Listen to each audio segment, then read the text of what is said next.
그 예수님께서 말씀하신 그 비유의 말씀이 우리가 평상시에 깨닫지 못했던 말씀이 우리가 말씀을 들을 수 있는 그 기회로 인해서 우리의 마음 문이 열려서 참 말씀이신 주님의 말씀이 깨달아질 수 있도록 그런 소망하는 삶이 되시기를 주님의 이름으로 축원합니다. 예수님께서는 사람들에게 비유로 말씀하신 이유를 우리에게 성경을 통해서 알려주셨죠. 태초 이전부터 감추어진 것들을 드러내게 하시기 위해서 그렇게 하셨다고 말했습니다. 그렇기 때문에 들을 귀 있는 자만 들을지어다 라고 구분된 것입니다. 하나님의 말씀은 누구나 들을 수 있는 것이 아니고 오직 택한 자만이 들을 수 있다는 것입니다. 그래서 내가 그 택한 자 가운데 들어있는 것이 얼마나 복된 것임을 깨닫는 것이 바로 복음입니다. 그것이 바로 복된 소식인 것을 여러분이 아시면 그것은 성령께서 여러분을 알게 하신다라는 것이지요. 많은 사람들 가운데서도 내 귀가 열리고 내 마음의 문이 열려서 듣게 된다면 얼마나 감사한 일일까요? 오랜 동안 이 성경 6천년 동안의 성경을 지어놓고도 성경을 통해서 우리에게 그렇게 말씀하십니다. 너희는 할례를 눈에 보이는 할례로 갖지 말고 마음의 할례를 해라. 너희의 마음의 거죽을 벗기고 할례를 해라. 신약 때 와서는 세례를 통해서 말씀을 하시며 세례는 구원의 표다. 세례는 너희들이 겉으로 보이는 물에 담갔다 넣었다 또는 물을 뿌려서 하는 그 세례가 아니라 바로 너희들을 구원하고자 하는 구원의 표이며 바로 세례는 말씀을 쫓아가는 것이고 말씀을 알아가는 것이다 라고 얘기합니다. 그렇다면 성경의 모든 내용은 예수 그리스도에 관한 것이라는 것이고 그 메시아로 오신 예수 그리스도를 우리가 아는 것이 바로 하나님을 아는 것이다 라고 요한복음 17장 3절에서는 그렇게 말씀하십니다. 그래서 요한복음 17장 3절에는 참 유일하신 하나님, 그 유일이라는 건 한 분밖에 없다고 하나밖에 없다는 것이죠. 여러분들이 하나님 하는 그 하나님의 이름이 하나님이 아니고 하나이신 분, 그래서 인자를 붙여서 하나님이신 것처럼 유일하신 참 하나님과 그의 보내신 자 그리스도를 믿는 것, 그것이 바로 영생이라고 성경 요한복음에서 우리에게 알려주십니다. 우리는 성경을 그냥 겉으로 보는 것이 아니라 참 저것이 말씀이 하나님이고 하나님이 이 세상에 육신으로 오셔서 예수 그리스도로 하여금 우리에게 보이지 아니하고 느낄 수 없는 그분을 알게 하신 것에 대해서 우리가 깨닫는 것, 그것이 바로 다윗이 지혜로운 사람이라고 얘기하며 다윗이 솔로몬에게 또 솔로몬이 그 아들에게 글로 남긴 글들이 바로 잠언인 것입니다. 그래서 너희는 지혜로우라. 지혜롭다는 것은 세상으로 지혜로운 것이 아니라 하나님을 아는 것, 그것이 바로 지혜로운 것입니다. 오늘 우리가 이렇게 귀가 열리지 아니하고 눈이 열리지 않는 사람, 오죽하면 이사야서 29장에도 너희는 소경이 되고 소경이 되라. 너희는 놀라고 놀라라. 이러한 것은 무엇을 얘기하냐면 세상과 구별된 나의 백성을 가르치는 겁니다. 가르치는 것. 모든 만민에게 문은 열려 있으되 목자의 목소리를 듣는 양만이 그 목자를 따라서 우리에 들어가는 것처럼 귀가 없는 자들은 듣지 못하는 것이지요. 오늘 비유 14번째, 차라리 잃어버린 양에게로 가라 라는 비유의 말씀입니다. 우리가 지난 시간에 내가 대접을 받거든 대접을 먼저 하라라는 그 비유의 말씀을 우리가 들었고, 그 다음번에는 좁은 문과 반석 위에 집을 지라 하는 것이죠. 좁은 문으로 가고 또 반석 위에 집을 져야만이 너희의 믿음이 흔들림이 없고 바로 영생의 길로 가는 길이다. 바로 내가 참 생명이요 길이요 진리라는 마태복음 14장의 6절의 말씀을 통해서 바로 우리가 마태복음 지난 시간에 9장 말씀, 마태복음 7장이죠. 7장인가요? 8장인가요? 내가 봤죠. 오늘은 우리가 비유 14번째 시간 마태복음 10장 5절서부터 23절까지의 내용을 통해서 잃어버린 양을 찾아가라 라는 것을 통해서 우리가 알아보겠습니다. 자, 이번 기회에 여러분들이 여호와 증인들이 얘기하는 그 잃어버린 양과 오늘 우리들이 얘기하는 잃어버린 양은 과연 얼마나 흡사할까? 또는 그 이단들이 주장하는 것과 우리 기존 교단이 주장하는 말은 과연 옳은 것인가? 그것이 아마 여러분 안에 판단이 될 줄로 믿습니다. 자, 10장 5절 보실까요? 예수님께서 이 12를 내어보내시며 명하여 가라사대 라고 했습니다. 그렇다면 이 배경을 보면 이렇습니다. 마태복음 1장에서 하나님께서 이 세상에 예수 그리스도를 본 내용을 쭉 써내려 가시며 3장에서 예수 그리스도를 증거하기 위한 세례 요한을 먼저 보여주시고 바로 세례 요한이 말라기야 4장 6절 이하에 얘기했던 내가 보내리라 너희들을 위해서 보내겠다 했던 그 예언의 엘리야가 세례 요한인 것을 나타냅니다. 그리고 세례 요한은 예수 그리스도의 길을 곧게 하기 위해서 구분 우리들이 길을 가는 것을 바로 예수님께로 가게 하기 위한 외치는 광야의 소리다라고 했습니다.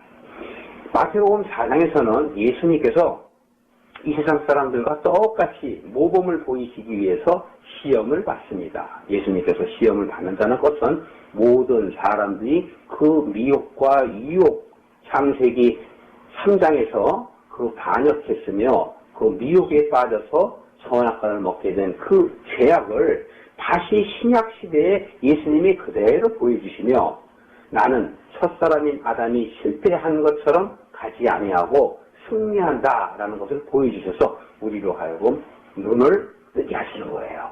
그러니까 예수님이 오신 것은 바로 우리로 하여금 눈을 뜨게 하시기 위한 모델로 오신 거란 말이에요. 표본으로 오신 거란 말이죠. 그래서 예수님께서는 세 가지 시험을 넉넉히 말씀으로 물러내시되 그 말씀은 옛 선지자들의 말씀을 그대로 인용해서 얘기하는 것입니다. 그 옛 선지자들의 말씀을 그대로 인용했다라는 것은 하나님의 말씀이 추워도 변함이 없는 언약의 말씀이라는 것을 그대로 나타내는 것입니다. 이제 마태복음 5장, 6장, 7장은 산상수훈의 얘기가 되겠는데요. 예수님께서 모든 사람에게 복음을 전하는 것이 아니라 이제 한정된 시간으로서 모든 복음을 전해야 하기 때문에 12명의 제자를 택하십니다. 그리고 12명의 제자를 데리고 산으로 올라가시는 것이죠. 그 산의 영적 의미는 말씀이 있는 곳, 구별된 장소. 예를 들어서 여러분이 모세가 하나님을 만났을 때 그 떨기나무, 불이 붙은 떨기나무에 갔을 때 하나님께서 이곳은 거룩하니 내 신발을 벗어라. 그 내 신발은 바로 세상의 더러운, 세상을 쫓던 미혹된 자신을 얘기하는 거예요. 구별된 것을 얘기하고 바로 그 구별된 산에 예수님께서 제자들을 백성들과 구별시켜서 데리고 올라가십니다. 데리고 올라가서 하나님의 나라에 대해서 자상하게 설명을 하시는 내용이 5장, 6장, 7장의 내용이에요. 그 내용 중에서도 바로 어떻게 하면 천국에 갈 수 있는가를 먼저 말씀하신 것이 산상수훈의 이야기입니다. 그리고 산에서 다시 바리새인들의 그 믿음을 빗대어 놓고서 그렇게 살면 안 된다라는 것들을 쭉 얘기하시고 이제 내려오십니다. 그게 바로 8장의 내용이에요. 8장에 이제 내려오셔서 자, 이제 너희들이 산에서 내가 천국을 잘 들었지? 그렇다면 이제 너희들은 내가 너희들에게 직접 가르치는 것, 이걸 봐라. 그리고 이제는 다시 말하면 뭐예요? 산에서 하산에서 실습을 시키는 겁니다. 그래서 산에서 내려오셔서 바리새인들과 또 이 세상에 살아가는 사람들의 환자들, 즉 영적 환자들을 보여주십니다. 그들은 우리 겉으로 표현된 바로 문둥병자요, 귀신 들린 자요, 병든 자들입니다. 그런 사람들을 고쳐가면서 바깥으로의 드러난 모습들로 인해서 내가 메시아인 것을 깨닫게 해요. 관심을 쏟게 하는데 그것은 사람들의 관심을 가지려는 것이 아니라 제자들에게 내가 메시아인 것을 가르쳐주는 거예요. 이 세상에 그렇게 한 인간은 하나도 없다는 것을 역사로, 아니 현실로 바로 눈앞에 보여줘서 제자들로 하여금 믿음이 자라게 하는 것이죠.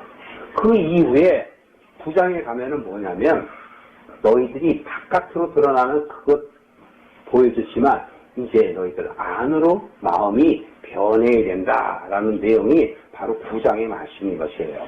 그래서 9장에 우리들이 보았습니다만 여러 가지 비유의 말씀을 통해서 알게 하잖아요. 9장 6절에도 보면 인자가 세상에서 죄를 사하는 권세가 있는 줄 알게 하기 위해서 일어나서 걸어라 라고 얘기하지 않고 내 지상을 받았노라 라고 얘기했다고 예수님께서 말해요. 바로 이렇게 예수님께서 말하시고 또 9장 12절 이후에 보면은 건강한 자에게는 의원이 필요 없고 병든 자에게만 필요하다 이렇게 말씀하세요. 건강하다는 건 정말 건강해서 하는 것이 아니라 바로 바리새인이나 사두개인처럼 스스로 의인이라고 생각하는 세상적인 건강한 사람, 그 사람을 원하는 것이 아니라 예수님께서는 바로 병든 자는 세상의 병든 자를 얘기하는 거예요. 하나님의 사람들을 이야기하고 실족된 자들을 말하는 것입니다. 이 세상이 삶에서. 그래서 그 이후에 이제 10장 바로 못 미쳐서 보면 마태복음, 여러분 마태복음 9장 35절 한번 보세요. 마태복음 9장 35절 보면 예수님께서 그 행동을 보여주세요. 예수께서 모든 성과 천이라는 것은 어떤 의미냐면 이 세상 모든 것들을 대표하는 겁니다. 모든 성과 촌을 두루 다니사 저희 회당에서 가르치심에 천국 복음을 전파하시며 모든 병과 모든 약한 것을 고치시니라. 이것은 앞으로 되어질 일들에 대한 미래의 현상을 지금 보여주시는 거예요. 무리를 보시고 보세요. 모든 병과 모든 약한 것을 고치시니라 해놓고 그 무리들을 보시고 어떻게 여기셨다? 민망히 여기셨다. 여기서 민망히 여기셨다는 건 불쌍히 여기셨다, 궁일이 여기셨다라는 거예요. 왜 그렇죠? 그거 설명을 합니다. 이는 왜 그러냐 하면은 이는 저희가 목자 없는 양과 같이 고생하며 유리함이라. 그러니까 성경을요 겉으로 드러나는 거로 보면 안 돼요. 예수님이 정말 신이시며 예수님이 하나님이라는 것을 전제하고 보셔야 돼요. 그러면 예수님께서 지금 이렇게 하는 내용을 우리가 이해할 수 있단 말이에요. 아, 양과 같이 고생했다는 건 목자가 없는 양이 돼서 그랬구나. 그렇다면 예수님께서 지금 이 병을 고치는데 그 사람들은 목자가 없다라는 거예요. 목자가 없는 양은 이리에게 키우잖아요. 그러니까 병든 자들, 바로 이런 사람들을 예수님께서 고치셨다는 것은 구원해 내시겠다라는 전제란 말이죠. 37절에 보면 제자들에게 이렇게 말씀하십니다. 추수할 것은 많은데 일꾼은 적으니 이렇게 얘기하세요. 추수할 것은 많은데 일꾼은 적으니 그러므로 추수하는 주인에게 청하여 추수할 일꾼을 보내어서 하라 하시니라. 이전에 제가 마태복음 강해 설교할 때 들으신 분들은 다 아시죠? 이 말 이해하기가 어렵죠? 여기서 추수꾼이라 하면 원래 하나님이며 예수님을 말하며 또 제자들을 말하며 믿는 여러분들을 얘기하는 겁니다. 여러분들이 바로 추수꾼이라는 얘기예요. 그리고 여기서 또 38절에 보면 추수하는 주인에게 라면 추수하는 주인이 바로 하나님을 얘기하고 예수님을 얘기하는 거예요. 그럼 우리들로 하여금 추수할 수 있는 추수꾼이 될 수 있게 해주세요 라고 기도하라는 얘기가 청하여 구하라는 얘기입니다. 지금 예수님께서는 제자들이 추수꾼의 수준이 될 수 있도록 기도하라는 말씀이지 또 다른 사람을 더 여기 곡식이 많으니까 사람 더 보내주세요 그런 뜻이 아니고 우리의 마음이 추수꾼이 될 수 있는 마음이 될 수 있도록 해주세요 라고 기도하라는 것이에요. 기도하라는 것은 그렇게 내가 될 수 있다 없다 될 수 없기 때문에 기도하는 거죠. 될 수 없기 때문에 되게 해달라고 기도하는 것이죠. 우리 스스로는 될 수 없어요. 여러분. 자, 여러분이 하나님을 믿는 것 중에서 가장 중요한 건 뭐냐면 내가 무엇이 될 수 있다라는 것을 포기하셔야 돼요. 그 이해관념이 빠지지 않으면 절대 하나님을 믿되 하나님만 믿고 지옥에 가는 사람이 돼요. 왜냐하면, 자, 내가 예수님을 믿었어요. 하나님을 믿었어요. 그래서 난 구원받았어요. 그러니까 내가 구원받아서 하나님 감사합니다. 천국에 갈 수 있게 해주니 감사합니다. 내가 죄를 짓지 아니하니 감사합니다. 라고 얘기한 건 우리가 전번에 비유의 말씀에서 제가 풀어드렸죠. 누가복음 18장에서도 보면 두 사람이 있는데 한 사람은 바리새인이고 한 사람은 죄인이다. 그런데 바리새인과 그 죄인인 세리인데 바리새인과 세리가 기도하러 정전에 들어갔다. 그런데 그 바리새인이 기도하는 그 기도를 내가 너에게 얘기한다 하면서 바리새인이 기도를 하는데 그는 성전 앞에 나아가서 서서 기도하여 가로되 나는 저런 세리같이 되게 하지 아니하시니 감사합니다. 나는 일주일에도 2번 금식할 수 있게 해주시니 감사합니다. 자기가 한다는 얘기예요. 나는 헌금을 많이 하니 감사합니다. 나는 일을 많이 하니 감사합니다. 나는 찬송을 많이 하니까 감사합니다. 나는 구제하니까 감사합니다. 나는 기도 많이 하니까 감사합니다. 오늘날의 수많은 교인들이 하는 것과 똑같이 하는 것이 바로 바리새인이라는 것을 예수님께서 말씀하시는 거예요. 그래서 세례 요한이나 예수님께서 이 세상에 오셔서 던진 첫 마디가 회개하라.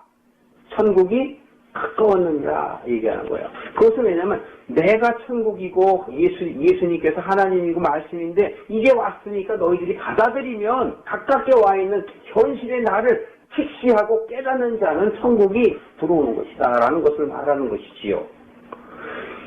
예수님께서는 그 바리새인이 내가 이렇게 합니다 저렇게 합니다 나는 세리 같지 않아서 감사합니다라고 얘기할 때 그 세리는 감히 성전 앞으로 나아가지도 못하고 뒤에 서서 하늘을 우러보며 가슴을 치며 통곡을 하며 이 불쌍한 죄인을 용서해 주시옵소서. 주님의 은혜가 아니고는 저는 도저히 살아갈 수가 없는 자인데 죽을 수밖에 없는 자인데 심판받을 수밖에 없는 자인데 주님께서 살려주셨군요. 주님의 은혜가 감사합니다. 그랬더니 예수님께서 그 말씀을 마치시고 바로 나중된 자 세리가 먼저 집에 내려가느니라. 그 집은 천국을 의미하는 거예요.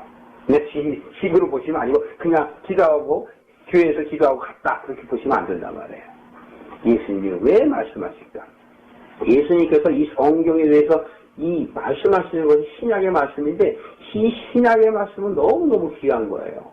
그러니까 예수님이 말씀하신 것을 정말 잘 새겨 들으셔야 돼요. 세상에 대해서 얘기하지 절대 아니신다는 것이죠. 예수님께서는 이렇게 얘기하십니다. 요한복음 6장 39절 이하에 보면 나는 아버지께서 내게 주신 자를 마지막 날에 하나도 잃어버리지 아니하고 다 살리기 위해서다. 이렇게 오셨다고 오신 목적에 대해서 말씀하신다라는 것입니다. 그렇습니다. 예수님이 오신 것은 택하지 아니한 자를 살리려 오시는 것이 아니고 택한 자를 살리러 오신 것이지요. 그래서 요한복음 4장에서도 사마리아 여인을 만나면서 그런 말씀을 하시며 내가 바로 생수다. 이렇게 또 얘기하시고 그러면 어디서 우리가 예배를 드려야 잘합니까? 우리가 어떻게 하면 신앙생활을 잘합니까? 라고 물어보는 그 사마리아인 여인은 바로 예배에 대해서 얘기하는 거예요. 자, 예배가 예루살렘에서도 하고 또 여기서도 하고 그러고 유대인들은 다 예루살렘에서만 예배를 드려야만이 복을 받는다고 그러는데 어떻게 된 겁니까? 그랬더니 예수님께서 하시는 왈 너희가 신령과 진정으로 예배할 때가 오나니 이렇게 얘기하세요. 이리도 여기도 저기도 아니다 이렇게 얘기하신단 말이죠. 그래서 예수님은 너희의 생각은 나의 생각과 다르다라고 말씀하시는 것입니다. 자, 보십시오. 여기서도 지금 추수꾼과 같이 우리가 되어야 되는 거예요. 마태복음 옆에 있으니까 13장 한번 보세요. 그 추수꾼은 바로 누군가 금방 우리가 알 수 있어요. 여러 번 여러분들이 말씀을 들어서 아실 터인데 말씀에 깊이가 있으면 성품 알게 됩니다. 그 씨 뿌리는 자의 비유에서 제가 말씀을 언뜻 비춘 건데 그냥 넘어가셔서 모르실 거예요. 자, 씨 뿌리는 자의 비유에서 예수님께서는 그 말씀을 하시면서 듣는 바리새인들과 그 수많은 허다한 무리, 큰 무리가 깨닫지 못함에도 전혀 관여하지 않으시고 그냥 떠나십니다. 그랬더니 제자들이 와갖고 이게 도대체 어떻게 된 일입니까? 예수님 우리에게 좀 알려주세요 라고 예수님께 물어보지요. 그렇죠? 자, 13장 10절 보세요. 13장 10절 제자들이 예수께 나와 가로되 어찌하여 저희에게 비유로 말씀하시나이까? 이렇게 얘기해요. 그러면 이게 뭐예요? 제자들의 수준은 추수꾼의 수준이 아니라는 얘기죠. 이해는 못하는 얘기예요. 추수꾼의 수준이라는 건 예수님의 말씀을 다 이해한 상태가 그게 하나님을 아는 것이고 바로 예수님을 아는 것이란 말이에요. 그 수준이 되는 것. 그런데 안 되니까 왜 예수님 우리를 특별하게 제자로 부르고 다른 사람들하고 구별해서 얘기하면서도 왜 우리들한테는 안 풀어주세요. 예수님께서 풀어주세요. 그래서 예수님께서 그 이후에 얘기하잖아요. 13절. 내가 너희에게 비유로 말하기는 저희가 보아도 보지 못하고 들어도 듣지 못하며 깨닫지 못함이니 이사야 예언이 저희에게 이르렀으되 너희가 듣기는 들어도 깨닫지 못할 것이요 보기는 보아도 알지 못하리라. 여기에서 이사야의 예언은 이사야서 6장 8절의 말씀이에요. 여기서 이제 뭐냐면 소경이 되고 소경이 되라 뭐 이러는 거예요. 29장에도 나오지만 그래서 15장에 보면 15절이죠. 15절에 보면 이렇게 얘기를 해요. 백성들이 마음이 완악해서 귀에 듣기가 둔해지고 눈은 감았다라고 얘기하는 거야. 그 교회 와서 눈 감고 있다고 그런 얘기가 아니고 못 깨닫는다는 얘기예요. 말씀을 들어도. 그러나 어떻게 돼요? 너희에게는 말씀이 허락되었다 그러잖아요. 그러니까 허락되었기 때문에 풀어주시는 내용이 바로 33절 이하 풀어주시는 거예요. 그래서 이건 씨 뿌린 자 비유에서 많이 했기 때문에 또 많은 목사님들이 얘기했으니까 오늘은 넘어가겠습니다. 38절 본론으로 보세요. 밭은 38절이에요. 밭은 세상이요 좋은 씨는 천국의 아들들이요. 씨는 뭐라 그랬죠? 누가복음 8장 11절에 씨는 그렇죠. 하나님의 말씀이요 그랬죠. 누가복음 8장 11절에 씨는 하나님의 말씀이야. 근데 그 씨를 받는 밭은 세상이요. 세상은 바로 우리를 얘기하죠. 그러니까 밭이 좋아서 열매, 채소를 맺고 또 나무를 맺는 게 아닙니다. 씨가 좋은 씨가 들어와서 발화가 되는 거예요. 그분만이 하시는 거예요. 하나님만이 우리를 발화하게 하지 밭이 스스로 좋은 밭이 될 수가 없어요. 그래서 좋은 씨는 천국의 아들들이요 가라지는 악한 자의 아들들이요. 39절에 가라지를 심은 원수는 마귀고 가라지는 마귀에 추수 때는 세상 끝이요 추수꾼은 뭐라? 천사들이다. 추수꾼은 천사들이다. 추수꾼은 천사. 그럼 천사는 여러분 날개 달린 게 천사 아니라고 그랬죠? 그거는 사람들이 만들어낸 거고 영화에서 나오는 거예요. 천사는 그런 뜻이 아닙니다. 하늘의 사자. 하나님이 보내신 자예요. 하나님이 보신 자. 예수님도 천사예요. 여러분은 뭐예요? 천사예요. 그러니까 성경을 잘 보세요. 여러분도 천사고 마귀만 천사가 아니야. 마귀도 하나님이 보냈으니까 천사고 예수님도 하나님이 보냈으니까 천사고 우리도 하나님이 보냈으니까 천사고 선지자들도 하나님이 보냈으니까 천사란 말이에요. 그럼 우리 스스로가 자꾸 나는 인간이야 하고 자기를 그냥 피조물로 많이 확정져. 피조물은 피조물이래. 온 세상에 하나님 외에는 다 피조물이란 말이에요. 그러니까 스스로 피조물이라 그러고 나는 못났다 그러고 우울증에 걸려서 죽으면 안 되는 거예요. 하나님이 쓰시고자 하는 대로 쓰시면 돼요. 자, 천사다 이렇게 얘기합니다. 천사 아시죠? 자, 다시 우리 본문 추수꾼 쪽으로 옵니다. 마태복음 10장 바로 전절이죠. 그렇기 때문에 추수할 일꾼들은 바로 누구를 얘기하냐? 하나님이 보내신 자들이고 바로 여러분이고 여러분이 말씀을 깨닫고 알게 되시면 추수꾼이 되는 거예요. 그래서 예수님께서 10장 1절에 그렇게 이제 풀어주셔요. 풀어주시면서 역사하시는 가운데 있는데 12제자들 10장 1절 2절만 봐도 알 수 있는 게 예수님께서 그 12제자를 부르시더니 더러운 귀신들을 쫓아내며 모든 병과 모든 악한 것들을 고치시는 뭐를 주셨다? 권능. 추수꾼에게는 뭐가 임한다? 권능. 추수꾼에게 권능이며. 그런데 제자들은 아직 추수꾼이 안 됐잖아요. 그러니까 추수꾼이 안 된 제자들에게 추수꾼을 더 주세요라고 기도하라는 것은 바로 예수님, 하나님을 알고 권능자가 될 수 있도록 어떻게 하라? 기도하라는 거예요. 너희들 스스로가 될 수 없으니까. 스스로 될 수 없으니까 기도하라는 거예요. 그러면 하나님의 택한 자에게는 하나님의 은혜가 반드시 있다라는 것이에요. 그것이 바로 바리새인처럼 내가 무엇을 했다, 뭘 하겠다, 무엇을 했다 그런 게 아니란 말이에요.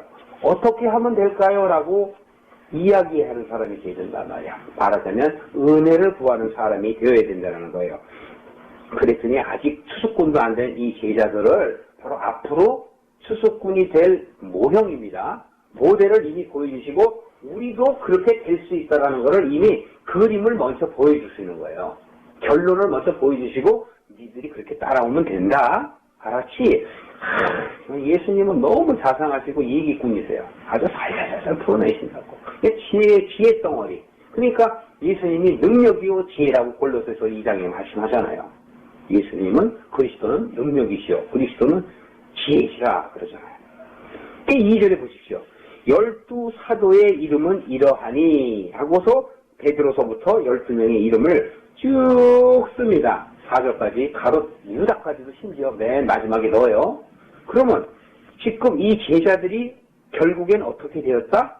사도가 되었다라고 지금 얘기하잖아요. 이건 지금 마태가 나중에 쓴 글이잖아요. 그러니까 제자 되었던 자들이 하나님의 사도가 됐다, 선사가 됐다 그 얘기를 하는 거예요. 결국은 뭐가 됐다는 얘기예요. 추수꾼이 됐다라는 것을 보여주고 우리가 그렇게 될 것이다 라는 것을 예시하는 거예요. 자, 5절 보세요. 이걸 보셔야 이해가 가요. 그래서 이들에게 바로 명하여 가라사대, 앞으로 우리가 해야 할 일들입니다. 우리가 해야 할 일들, 이걸 미리 지금 얘기하시는 거예요. 자, 이방인의 갈 길로 가지 말고 사마리아인의 고을에도 가지 말고 차라리 이스라엘 집에 잃어버린 양에게로 가라. 이랬더니 여호와 증인들은 기독교인 집만 쫓아다니면서 문을 두들기고 당신들이 하나님을 아느냐 이러는 거예요. 구원받았느냐, 구원받았느냐 그러고. 여기서는 그런 뜻이 아니라는 것이에요. 그런 뜻이 아니라는 것을 여러분 아시길 바랍니다. 여기서 이스라엘 집에 잃어버린 양이라는 건 바로 하나님의 백성이 양이죠. 하나님의 백성이 하나님을 떠나는 뭡니까?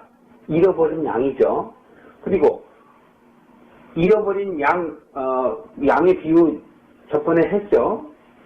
그러니까 잃어버린 양, 즉 예를 들어서 100마리의 양이 있는데 99마리 양을 놔두고 잃어버린 양을 찾아가지 아니하겠느냐 얘기했죠. 그다음에 10드라크마가 있는데 한 드라크마라는 얘기는 혼수 준비감이에요. 거기서 한 드라크마를 잃어버렸더니 그것을 찾아갖고 기뻐갖고 잔치를 했지 않느냐. 또 두 아들 얘기를 하면서 잃어버린 아들의 비유를 얘기하잖아요. 탕자 얘기죠. 작은 아들이 자기가 잘해보겠다고 뭔가 자기를 드러내려고 인정받으려고 떠나가는 그 아들이 다시 아버지께로 돌아오는 것, 그게 잃어버린 아들이란 말이죠. 그래서 이 잃어버렸다라는 것은 하나님의 자녀라는 뜻이에요. 자녀. 그러니까 하나님의 자녀인데 세상에 빠져있는 양이 바로 잃어버린 양이라는 것을 말하는 것입니다. 그래서 이것을 얘기하는데 잃어버린 양에게로 가라 그러면서 뭐라고 말씀하시느냐, 이 뒤를 보면 이해가 됩니다. 가서 어떻게 하냐, 전파하여 말하되 천국이 가까이 왔다. 뭐예요? 요한복음 1장 5절에 보면 빛이 있으되 어둠이 깨닫지 못하더라. 빛은 빛 안에 생명이 있으니 그들은 사람들의 빛이야 그랬잖아요. 요한복음 1장 5절에 보면 그렇단 말이에요. 그러니까 바로 그것과 상상을 하시면서 읽어보세요. 마침 천국이 가까웠다는 건 바로 어두워서 깨닫지 못하는 자, 잃어버린 자예요. 바로. 잃어버린 자에게 예수님께 빛으로 오셔서 예, 눈 떠라, 눈 떠라 그러는 거예요. 그런데 눈을 뜨지 못하는 자들은 잃어버린 양이 아니라 택하지 않은 자이라며. 택하지 않은 자란 말이에요. 이사야서 29장 한번 보실까요? 이사야서 한 56장을 보세요. 뭐 같은 말이니까. 이사야서 29장 보시겠습니다. 이사야서 29장 19절인가 그럴 거예요 아마. 자 보세요. 이사야서 29장 19절. 그러니까 아까 제가 말씀드렸죠. 미리 아까 그 예수님께서 하신 말씀은 이사야서 아까 이미 예언된 말씀이었다고 얘기 드렸어요. 이사야서 29장 19절 누가 한번 읽어줘 보실래요? 겸손한 자에게 여호와로 말미암아 기쁨이 더하겠고 사람 중 가난한 자가 이스라엘의 거룩하심도 말미암아 즐거워하리라. 네. 코트기 더 읽어주세요. 이는 강복한 자가 소멸되었으며 가난한 자가 그쳤으며 저의 기회를 엿보던 자가 다 끊었습니다. 네. 지금 29장 9절 10절 보면은 너희는 놀라고 놀라라 너희는 소경이 되고 소경이 되라. 지금 잘못 읽었는데 29장 10절. 네, 10절이요. 자, 놀라고 놀라라 소경이 되고 소경이 되라. 취함이 포도주로 인하며 그들의 비틀거림이 독주로 인함이 아니다. 그랬어요. 자, 술 먹고 비틀거리는 것을 비틀거리지 아니라는 얘기는 뭐냐면 세상에 빠져있는 모습을 얘기하는 거란 말이에요. 즉 잃어버린 양들의 모습을 얘기하는 거예요. 잃어버린 양들. 너희들은 내 백성이었는데 너희들이 그렇게 되었다라는 거예요. 그래서 10절에 보면 잠들게 하는 신을 너희에게 보여주사 너희의 눈을 감기셨으니 눈은 선지자예요. 눈이 선지자. 요한계시록에 가면 이 눈이 나와요. 선지자여 너희 머리를 덮으겠으며 머리는 선견자라. 선지자 선견자. 깨닫는 자라는 얘기하는 거예요. 깨닫고 돌아오는 자는 잃어버린 자요 택하신 자고 깨닫지 못하는 자는 소경이 되고 시해라 이 소리입니다. 그러니까 여러분 내가 복음을 전하는데 저 사람이 귀가 안 열려 안 들어 그러면 몇 번 전하다가 그만하세요. 괜히 해봐야 헛수고입니다. 헛수고. 하나님의 때가 되면 택한 자들은요 빛을 보게 돼요. 그러나 택하지 아니한 자는 절대 빛을 못 봅니다. 내가 안 해도 하나님께서 하셔요. 그 사람이 택한 자라면. 그러니까 우리는 자꾸 자기를 드러낼래. 내가 저 사람은 어떻게든 한번 전도해 볼 거야. 그래 놓고 그냥 무슨 때면은 뭐 찾아가고 뭐 선물 주고 뭐하고 그래갖고 그 사람을 교회로 끌고 와. 그런데 죄송합니다만 그 사람은 교회에 데려와서 구원 못 받아요. 하나님을 믿는 사람은 하나님께서 믿게 해야 믿어지는 거지 자기가 믿으려고 해서 믿어지는 게 아니거든요. 그러니까 데리고 와봐야 쓸데없는 낭비. 그러나 사람들이 눈으로 봤을 때는 그 사람이 열심히 일했으니까 칭찬하죠. 그러니까 선물도 주고 잘했다고 그러고 일어나라고 그러고 박수 쳐주고 막 그러죠. 영광은 자기가 다 받으려고 한 거야. 그러니까 아까 제가 모두에도 말씀을 드린 것처럼 바리새인들이 그렇게 한다는 거예요. 자기 스스로 잘했다는 거예요. 그것은 바로 하나님을 뒷전에 놓고 하나님을 사랑한다, 하나님을 경외한다 하면서 마음은 떠나가 있고 자기 위주란 말이에요. 누구 위주? 자신의 의만 드러내는 거라니까요. 그러니까 예수님께서는 그렇게 얘기하는 거예요. 너희들 의를 드러내지 말고 은혜 없으면 죽는다라는 그런 마음을 갖기를 원한다라고 말씀을 하시는 것이에요. 자, 그렇다면 이사야서 핑기네. 왜냐하면 뒤에 나올 말씀인데 이사야서 56장 보세요. 핑기네 또 보겠습니다. 이사야서 56장 9절 한번 보실까요? 9절서부터 12절까지 누가 어느 분이 한번 크게 한번 읽어줘 보세요. 56장 9절서부터 12절까지. 들의 짐승들아 산림 중에 짐승들아 다 와서 삼키라. 그 파수꾼들은 소경이요 밤새하여 벙어리 되라. 능히 짓지 못하며 닭을 뜨는 자여 누운 자여 잠자기를 좋아하는 분이 이 개들은 탐욕이 심하여 착한 길을 알지 못하는 자여 그들은 물 같은 묵자들이라. 다 자기 길로 돌이키며 어디 있는 자든지 자기만 도모하며 피차 이르기를 오라. 내가 포도주를 가져오리라. 우리가 숙주를 잔뜩 먹자. 내일도 오늘같이 또 크게 넘치리라 하느니라. 자, 여기서 12절만 봐도 아까 그 독주를 먹고 비틀거리는 거 이해하시죠? 자, 56장 9절에 보면 들의 짐승들아 이렇게 얘기해요. 누구 보고 얘기하는 거예요? 하나님을 사랑하는 자라고 외치는 사람들에게 얘기하는 거예요. 너희들은 들판에 있는 짐승들과 같다. 짐승은 뭐죠? 이리가 들어가죠. 너희들은 이리와 같다 이거예요. 이게 양과 이리를 갖다가 구분해서 이미 예언서 이사야서는 예수님이 오기 700년 전에 이미 말씀을 하시는 거예요. 살림 중에 짐승들아, 살림이라는 건 뭐야? 온 짐승들이 잔뜩 가득 찼다라는 걸 얘기해요. 그러나 파수꾼들은 소경이요. 지켜야 할 파수꾼들은 눈을 감았다요. 또, 무지하다는 거예요. 알지 못한다는 거예요. 그 다음에, 심지어는 벙어리 개라. 개의 본분은 짖는 거죠. 근데 짖지 않는다라는 것이에요. 꿈꾼다라는 것이에요. 눈다라는 것이에요. 이것은 뭐예요? 세상 것만 쫓아가고 세상 명예와 부귀를 쫓아가는 것을 얘기하는 거예요. 그 사람들이 바로 헛된 것을 쫓아가는 걸 꿈꾸는 자라 이렇게 얘기하는 거예요. 잠자기를 좋아한다. 그 다음에 11절 개들은 탐욕이 심하고 족한 줄 알고 그런데 그들은 바로 누구라고요? 몰각한 목자란 말이에요. 전혀 하나님을 모르고 자기 것으로 얘기하는 사람을 얘기해요. 누가복음 1장 19절에 보면 부자하고 나사로 얘기가 나오잖아요. 근데 거기서 나오는 부자는 바로 바리새인들을 얘기하고 오늘날의 목자를 얘기해요. 또는 과거의 대제사장들을 얘기해요. 그런데 그 부자는 천국에 못 갔고 거지 나사로는 천국에 갔잖아요.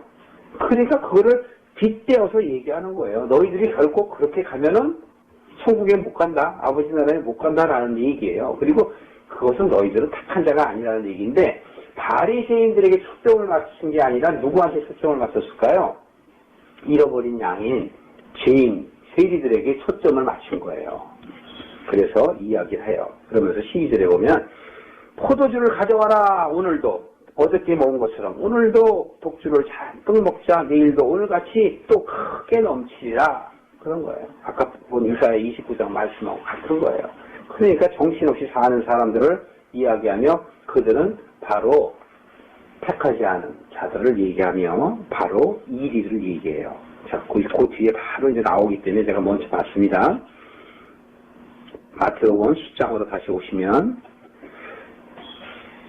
10장 11절에 보면 이렇게 얘기합니다. 10절에 보면 여행을 위하여 주머니와 두 버릇이나 침이나 지팡이를 가지지 말라. 이는 일꾼이 저먹을 것 받는 것을 마땅함이니라.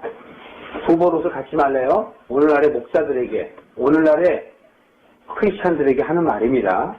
바로 너희들이 독주를 먹고 또 몰각한 목자처럼 이리들을 가려내지 못하고 지키지 못하는 것. 겉으로는 너희들이 그렇게 하지만 실질적으로는 너희들이 바로 일이야. 이렇게 얘기하시는 거예요.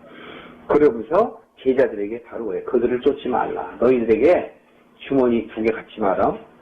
옷도 2벌 갖지 마라. 지팡이, 의지하는 그런 지팡이도 갖지 마라. 라고 얘기하는 것은 온전히 누구만 의지하라? 하나님만 의지하라. 하나님만 의지하면 하나님이 먹을 것을 채우신다는 얘기예요. 어서 많이 들어봤죠?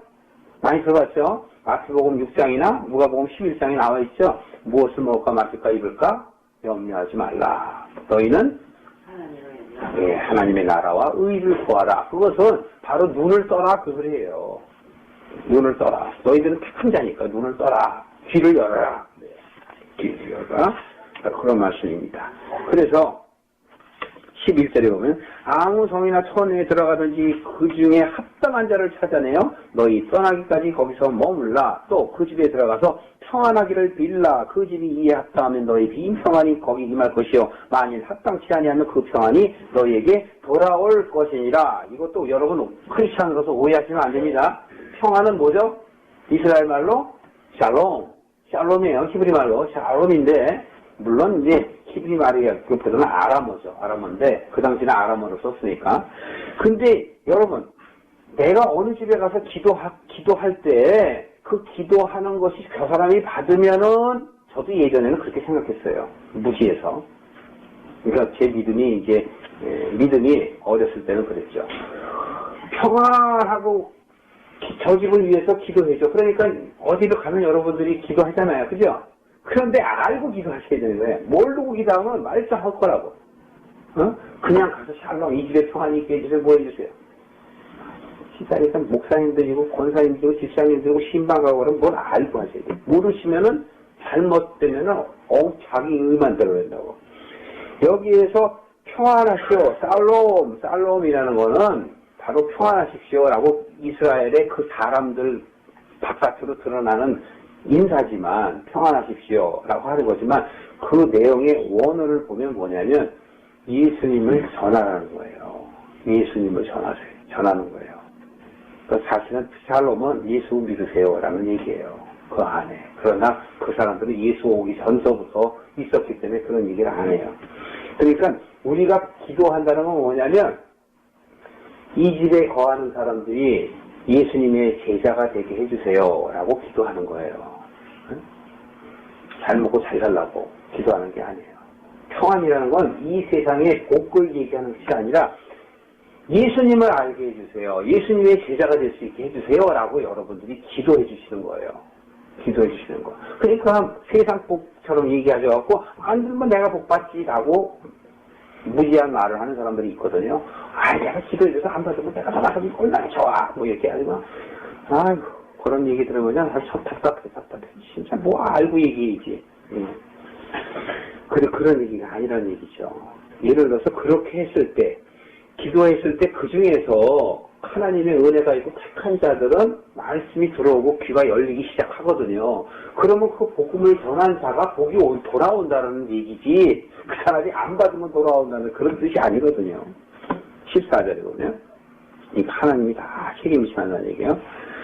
누구든지 너희를 영접도 안 하고 너희 말을 듣지도 아니하거든 그 집이나 성에 나가 너희의 발의 먼지를 널어버려라. 먼지는 아파하러. 그죠? 그리고 흙이에요. 흙. 이것은 먼지, 흙, 이것은 다 사람을 얘기하며 바로 생각을 얘기해요. 하나님께서 창세기 1장에서 사람을 만들 때 흙으로 만드셨지만 여기에서 먼지는 바로 무엇을 얘기하냐면 흙 같은 생각. 흙은 아무것도 아니잖아요. 생명을 불어넣어야 생기가 있잖아요. 그래서 생명이 되잖아요. 그런데 여기서 얘기하는 흙, 먼지는 뭐냐면 부닥것없는 것. 아시겠어요? 부닥것없는 것. 가서 말씀이 들어가지 않는 사람은 뭐예요? 부닥것없는 것. 관여도 하지 말라는 거예요. 떨어버리라. 또 하나의 영적인 말씀은 뭐냐면 섭섭한 너의 흙 같은 마음을 버려라. 이 소리예요. 안 받았다고 해서. 내가 복음을 전하는데 안 받아들였다 그래서 섭섭해하지 마라. 이 소리예요. 한 가지는 먼지, 진짜 먼지예요. 흙 같은, 먼지 같은 저 인간들 썰어버려. 예수님도 하나님이 보내신 자들한테만 나에게 주신 자들에게만 하는데 우리가 뭘 잘났다고 그죠? 뭘 내가 잘한다고 뭘 그렇게 믿음이 좋다고 그냥 하나님이 택하시 아니한 자들까지도 그냥 턱 부럽고래. 몇 번 권해서 안 들으면 여러분 전화도 하지 마세요. 그냥 내버려 두세요. 쓸데없는 낭비. 그런 사람들은 교회에 오면은 더 믿는 자까지도 괜히 신경 쓰게 만들어. 그러니까 필요. 전도는 예수 믿으세요 하는 게 아니에요. 깨달은 말씀, 하나님을 아는 것, 그것을 전하는 게 전도예요. 교회에 오세요. 그거는 교회 소개지 전도가 아니에요. 사람을 100명 교회에 오게 했다 그래서 전도사, 그건 웃기는 얘기예요. 그게 아니에요. 그 중에서 한 명이라도 하나님의 말씀을 받아들일 수 있는 사람이 눈이 깨어지고 귀가 열려서 물론 그것도 내가 하는 거 아니야. 그것도 성령님이 하시지만 그렇게 되면 그 복이 내게 온다라는 얘기예요. 그 복이. 그러니까 쓸데없는 거에 대해서 내 의의를 드러내려고 하지 말라 이거예요.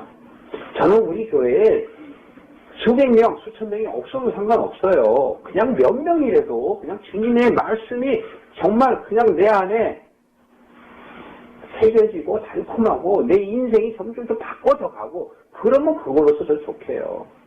그게 바로 그러니까 바로 변할 거 하나도 없어요. 흙과 먼지 같은 건 얘기하다 안 되면 떨어가는 거예요. 저도 관심 없어요. 변하고 바뀌어져야지. 그러니까 그러나 기회는 주는 거죠. 내가 주는 게 아니고 하나님이 주시는 거니까. 그래서 이른 비와 늦은 비가 있는 거니까 그냥 복음만 전하면 되는 거야. 그러나 전도는요, 달콤한 말을 주는 게 아니에요. 우리 교회 오면 목사님이 너무 말씀 잘하더라. 우리 교회 목사님 너무 좋더라. 우리 교회 오면은 커뮤니티 너무너무 좋다. 프로그램 끝내준다. 아버지 학교, 어머니 학교 뭐 다 있어. 심지어 피아노도 가르쳐. 장애인들 오면은 끝내줘. 장애인들이 다 들을 수 있게 다 해줬어.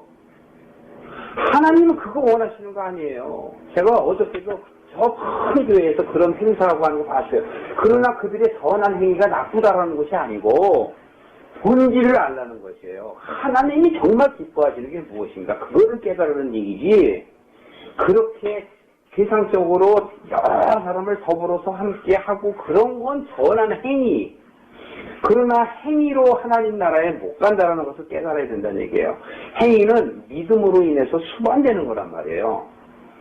행위가 먼저 있고 믿음이 오는 게 아니라 믿음이 있는 가운데 행위가 수반이 돼서 열매로 피어나는 것이에요. 작은 열매든 큰 열매든. 그러니까 어떻게 나 속에는 가시나무인데 어떻게 선한 것을 내냔 말이에요. 나는 무화과 나무인데 어떻게 포도 열매를 내냐 이거예요. 열매도 못 내는 주제에 주제 파악도 못하고 포도송이 열겠다고 큰 소리 치고 목 높이고 고개 빳빳이 들고 세리 같은 사람들을 업수히 여기고 그 세리들은 통탄에서 와갖고 아버지가 없으면 제가 어떻게 하나님 나라에 갈 수 있는 소망이 있겠어요. 하나님의 나라에 들어갈 수 있으니까 감사한 게 아니고 하나님이 은혜 주셔서 내가 갈 수 있는 소망이 있어서 감사합니다 라고 생각을 바꿔야 된다니까요. 물론 그것도 내가 하는 게 아니고 하나님이 하시지만 그러나 말씀을 듣고 깨닫는 자는 귀 있는 자는 들을지어다 라고 예수님이 말씀하시는 것이에요.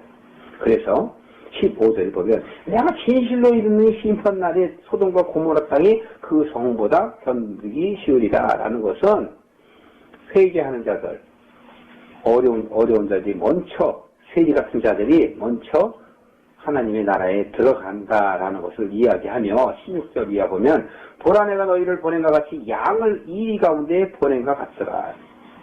제자들을 양이라고 칭하시고 세상에 있는 모든 바리새인들을 뭐라고 칭하신다고요? 이리라고 칭하시는 거예요. 이리는 제가 시간이 지금 다 돼서 다 안 찾아보지만 아까 미리 찾아봤죠. 이사야서 56장 그것뿐만이 아니죠. 다른 성경에도 수도 없이 나와 있습니다. 수도 없이 나오면 일일이 다 찾을 수 없으니까 그냥 뭐 잠깐 말씀을 제가 드릴게요. 마태복음 여기 가까우니까 마태복음 7장 15절 보세요. 가까운 거 찾아보시죠. 얼른. 마태복음 7장 15절 찾으셨어요?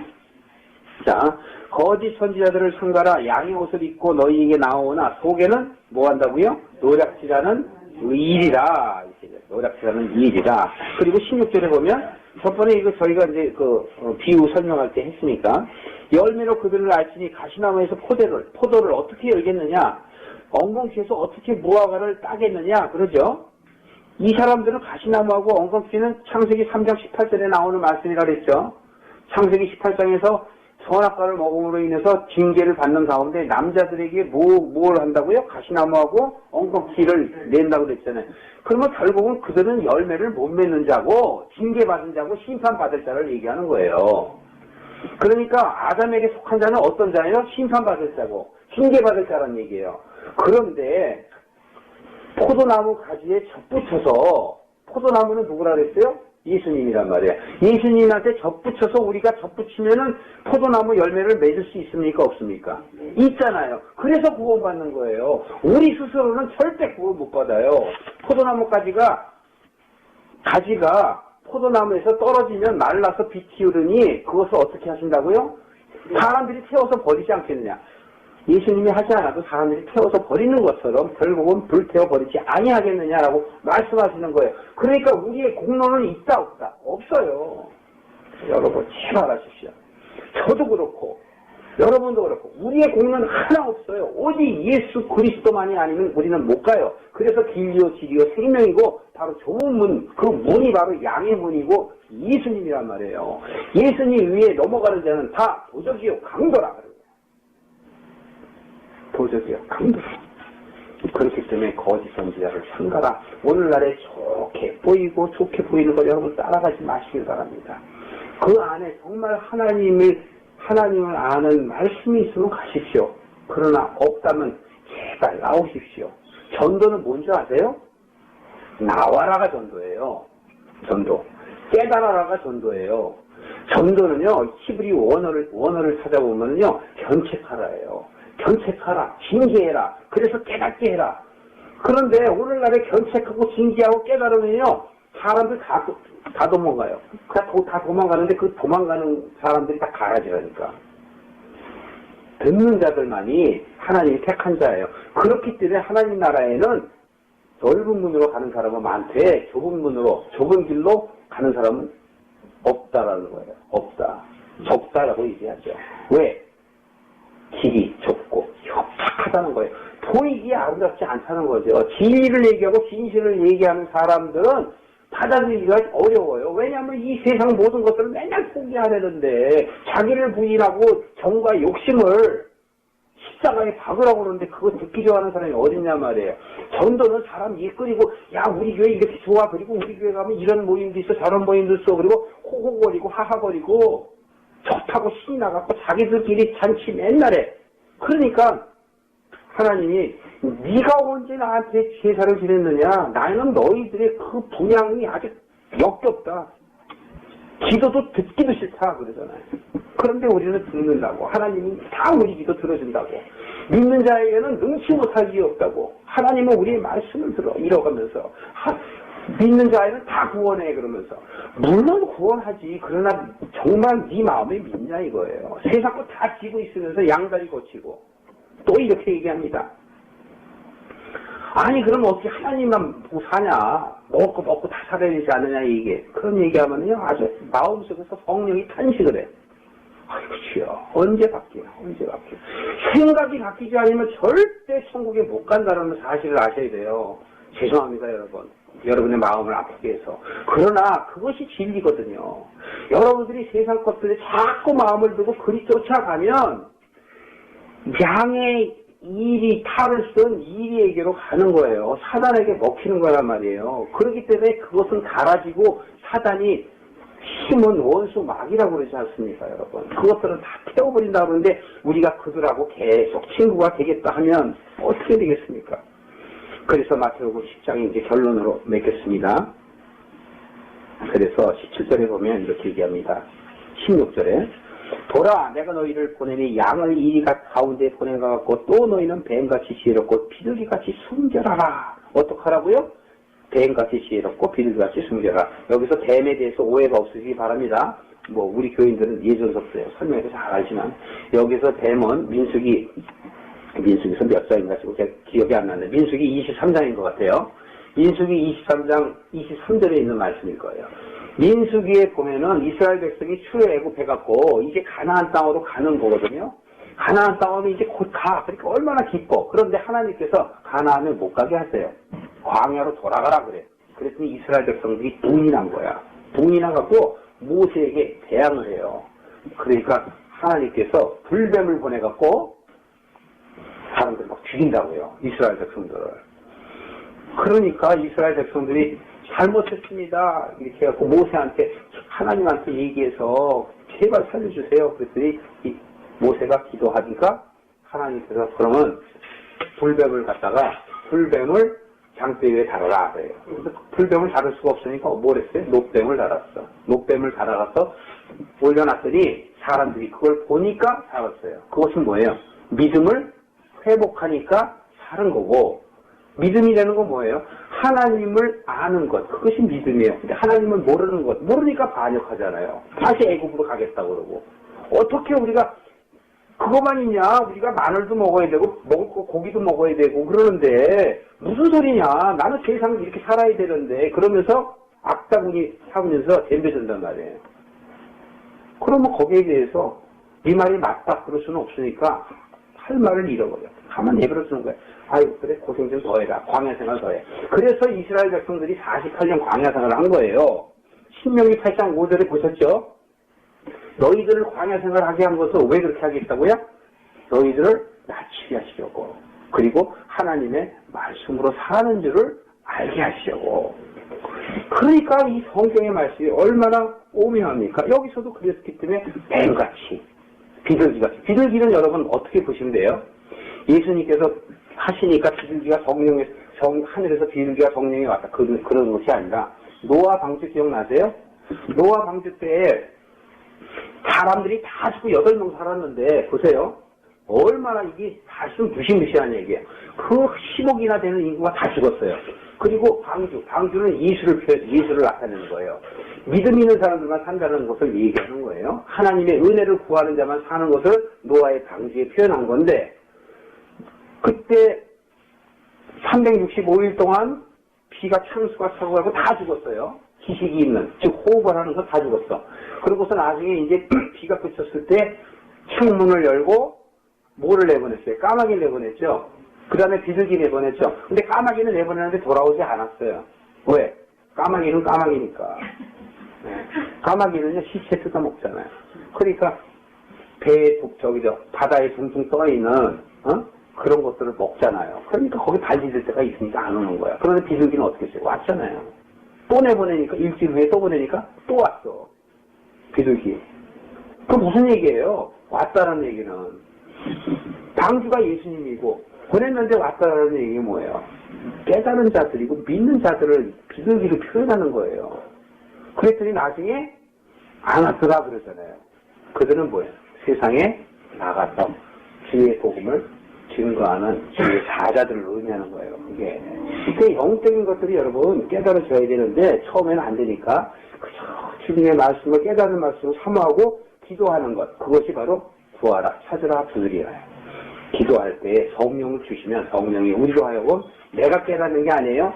성령이 우리로 하여금 깨닫게 하시는 것입니다. 그래서 17절에 사람들을 상가라 저희가 너희를 공의에 넘겨주겠고 저희 회당에서 채찍질 하리라.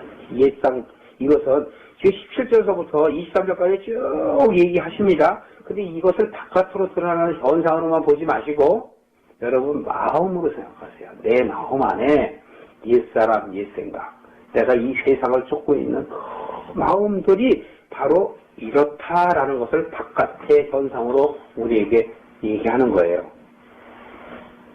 그 정도까지는 보실까요? 시간이 너무 지난 것 같아요. 그러면 이제 보세요. 23절 보세요. 이 동네에서 너희를 축복하던 저 동네로 가라. 내가 진실로 너희에게 이르노니 이스라엘의 모든 동네를 다 다니지 못하였어. 인자가 오리라. 결국은 너희들이 하는 게 아니고 하나님이 하신다라는 것을 우리에게 말하는 것입니다. 시간이 없어서 16절부터 23절까지 다 못했는데요. 수요일 날 여기에 대해서 더 깊은 영적의 말씀을 하겠습니다. 결국은 바로 뭐냐면 자기 사랑하지 말아라. 자, 오늘의 말씀, 차라리 잃어버린 양에게 가라는 것은 자기를 사랑하는 마음을 버리고 통회하고 은혜를 구하는 감사의 마음을 가질 수 있는 자에게 가라라는 얘기예요. 그렇다면 우리의 마음이 바로 자기 사랑을 버려야 돼요. 자기 의를 버려야 돼요. 내가 무엇을 하니까 내가 남보다 더 낫다라는 생각 아예 버리고 내가 어느 모임이고 어디든지 나를 드러내고 뭐가 좋다라고 하는 그 허망한 생각도 버리고 오직 포도나무에 붙은 가지라고 내가 생각을 하고 그분이 아니시면 나는 열매를 맺을 수 없어. 천국에 갈 수가 없어라는 마음을 가지며 통회하고 감사하는 마음을 사시는 저와 여러분 되시기를 주님의 이름으로 축원합니다. 기도하시겠습니다. 아버지 하나님 감사합니다. 주님의 은혜 가운데 오늘도 우리가 비유의 말씀으로 차라리 잃어버린 양에게 가라. 내 마음 안에 더러운 것들을 버리고 옛사람을 버리고 새사람이 될 수 있도록 하라는 주의 말씀으로 받아들이기를 원합니다. 또한 나의 사랑, 자기 사랑을 버리게 하여 주옵소서. 자기가 드러내려는 모든 나를 드러내려는 의를 버리게 하시고 항상 통회하는 감사의 마음을 갖는 저희들 되게 하여 주시옵소서. 이제는 우리 주 예수 그리스도의 은혜와 하나님 아버지의 크신 사랑과 성령님의 감동감화 역사하시니 오늘 주님의 말씀을 듣고 아멘 하는 주의 백성 머리 위에 영원히 함께 계실지어다. 아멘. 감사합니다. 주님 감사합니다.